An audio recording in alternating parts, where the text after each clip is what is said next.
Los mayores fallecidos en residencias se han convertido en un arma política con la que los partidos se atizan pese a manejar cifras de las que no se pueden sacar conclusiones, bien por falta de datos, bien porque los que hay no se pueden comparar.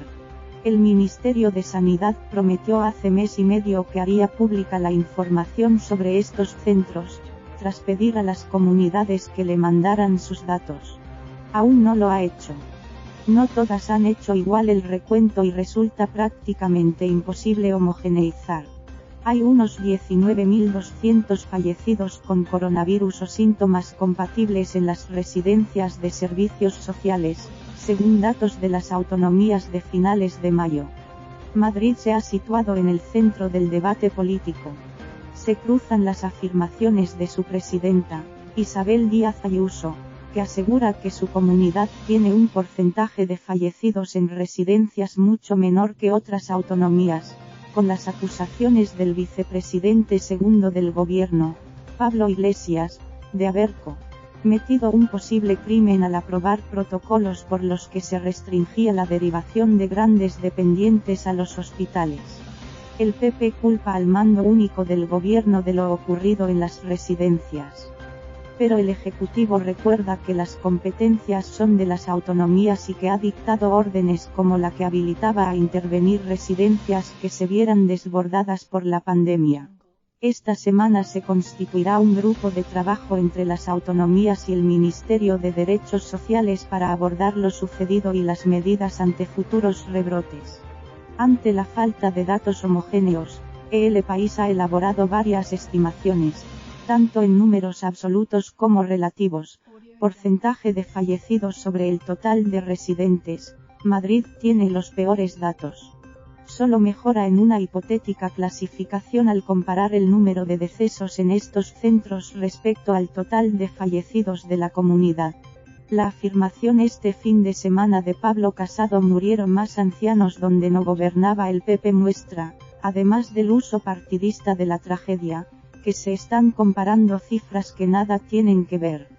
Por ejemplo, se mezclan datos de fallecidos en geriátricos con decesos en todos los centros residenciales de servicios sociales, que incluyen los de discapacidad o incluso salud mental, en función del territorio.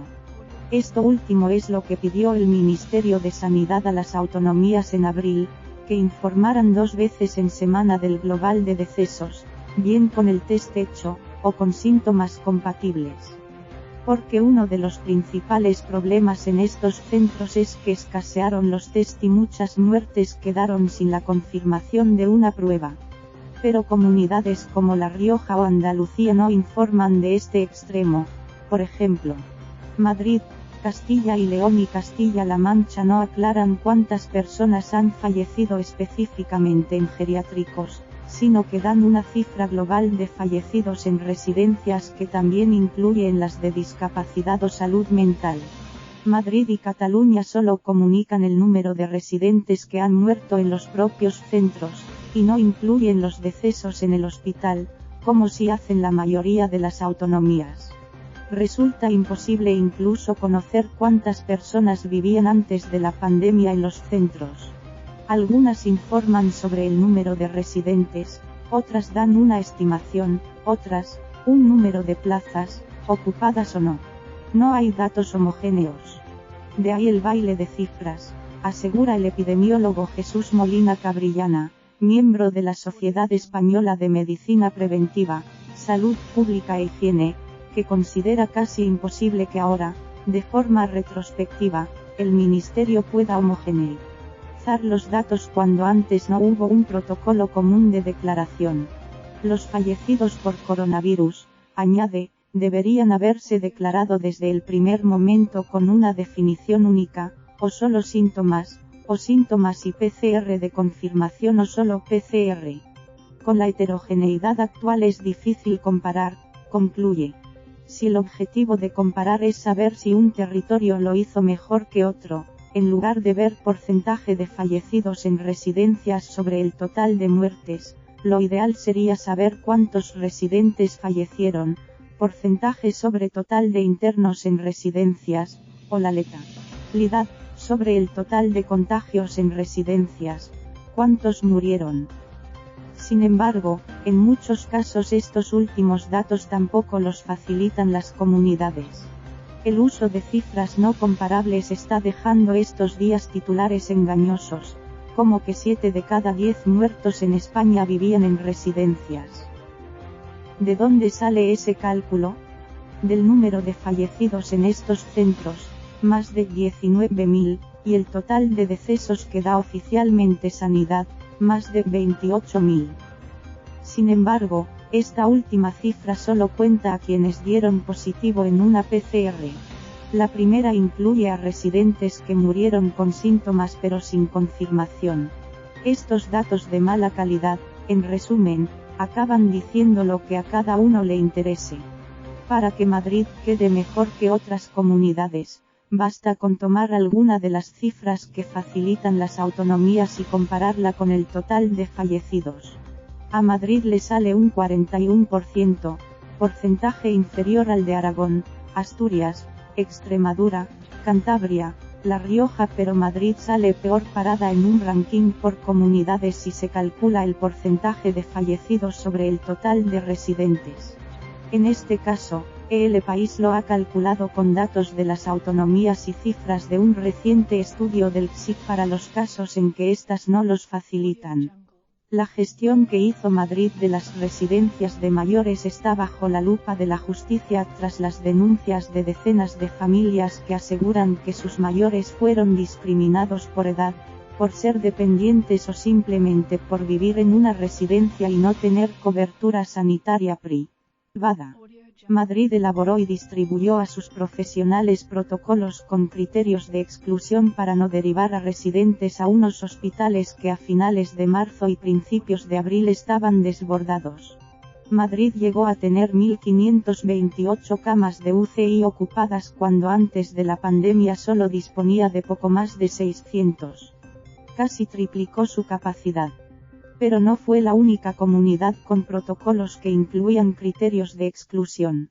Aragón tuvo sus propias instrucciones, como la que indicaba que pacientes sospechosos y muy dependientes, con demencia moderada o grave, cáncer en fase terminal o expectativa de vida inferior a un año no eran candidatos a ser trasladados. Era un protocolo para médicos de atención primaria, que visitan a personas en sus domicilios o en residencias, similar al que Madrid aprobó el 23 de marzo y que incluso ponía límite de edad, 80 años. La diferencia fue que la sanidad aragonesa nunca estuvo colapsada. En el punto álgido de la primera ola tenía el 40% de las camas de hospitalización libres y más de 100 camas de UCI vacías. No llegó a estrenar 2 hospitales de campaña que tenía preparados. Fuentes sanitarias de esta comunidad aseguran que su protocolo se aplicó de forma consensuada con el paciente o con su familia. Castilla y León también elaboró un documento, adelantado por el diario.es, que decía, se atenderá a los residentes sin necesidad de movilizarlos ni derivarlos al hospital.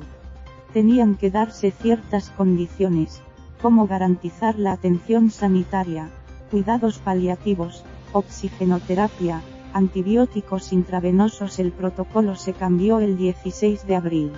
La Fiscalía ha abierto diligencias para investigarlo.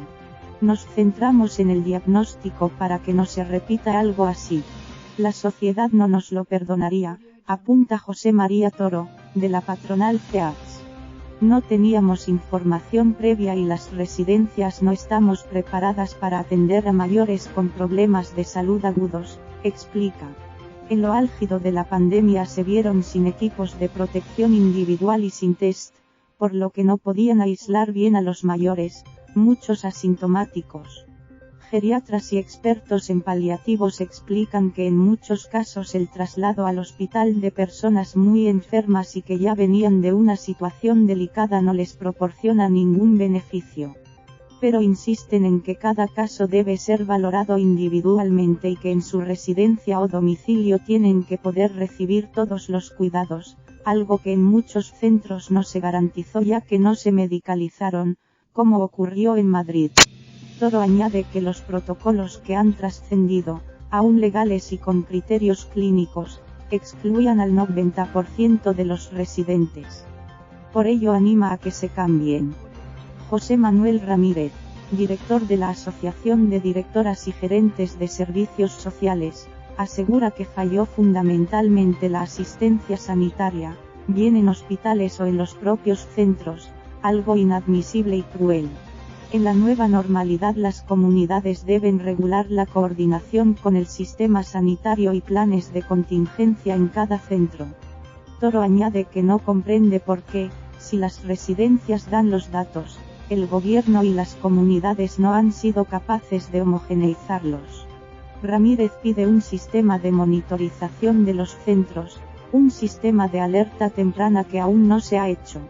Y considera prioritario que se creen corredores seguros para que los mayores contagiados se desplacen a otros centros, hospitales o sociosanitarios, y no sean atendidos en las residencias, junto a personas muy vulnerables al contagio.